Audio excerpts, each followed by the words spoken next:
అందరికీ నమస్కారం. ఈరోజు హనుమాన్ సంకల్పం 4వ రోజు. అలానే రామనవమి అవ్వడం నాకు చాలా ఆనందంగా ఉంది. ఇలా శ్రీరామనవమి దగ్గరున్న రోజుల్లోనే నేను సంకల్పం మొదలుపెట్టడం అనేది ఆ హనుమంతుల వారి కృప అని నేను భావిస్తున్నాను. ఎందుకో పూజ గదిని చక్కగా పచ్చగా అలంకరించుకోవాలని అనిపించింది. అందుకే వివిధ రకముల పువ్వులతో అలాగే తులసి దళముతో మరియు పసుపు రంగం పసుపు రంగు వస్త్రముతో చక్కగా పూజ గది అలంకరించుకున్నాను. ఇలా స్వామివారిని, రాముల వారిని చూస్తుంటే ఆ రామాయణమంతా ఇక్కడే కొలువున్నట్టు నాకు అనిపించింది. 11 సార్లు హనుమాన్ చాలీసా చదువుకున్నాను. అలానే శ్రీరామనామం చదువుతుంటే మనసుకి చాలా ఆనందం శ్రీరామ రామ అనిపించింది. రఘునందన రామ రామ శ్రీరామ రామ భరతాగ్రజ రామ రామ శ్రీరామ రామ రణకర్కస రామ రామ శ్రీరామ రామ శరణం భవ రామ రామ శ్రీరామచంద్ర చరణౌ మనసా స్మరామి శ్రీరామచంద్ర చరణే వచసా గృణామి.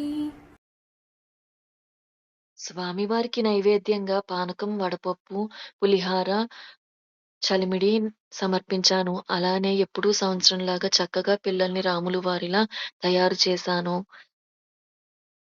హనుమాన్ చాలీసా 11 సార్లు చదువుకున్నాక శ్రీరామనామంతో పూజ ముగించుకున్నాను. ఇక్కడ శ్రీరామనామం తమలపాకులపై రాస్తున్నప్పుడు నా మనసుకి ఎంత ప్రశాంతత వచ్చిందో మాటల్లో చెప్పలేను.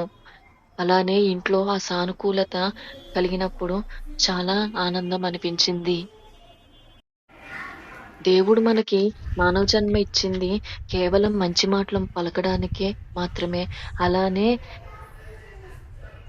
మనకి పనికిరాని విషయాల గురించి సమయం వృధా చేయకుండా మనల్ని మనం ఉత్సాహపరిచే మంచి విషయాలు వినాలి.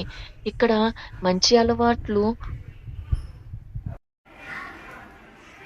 అలవాట్లు అలవాటుగా మార్చుకోవడానికి కొంత సమయం పడుతుంది. కానీ ఒక్కసారి మనం ఆ సానుకూలతని అలవాటు చేసుకుంటే ఈ విశ్వం మనకి ఎంతో అద్భుతంగా పనిచేస్తుంది అని మనకే అర్థమవుతుంది. ఇతరుల లోపాలు వెతకడం మానేసి మన పని మనం ఎంత ధర్మంగా చేసుకుంటున్నాం అన్నదే ఇక్కడ ముఖ్యం. కాబట్టి ఎవరిని చూసి అసూయ పడవద్దు. ఎవరి ప్రయాణం వారిది.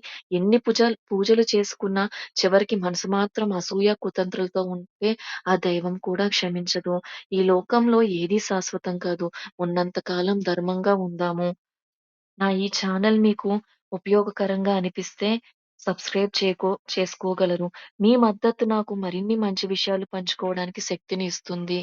జై హనుమాన్. జై శ్రీరామ్. ప్రియా యథార్థవాదిని.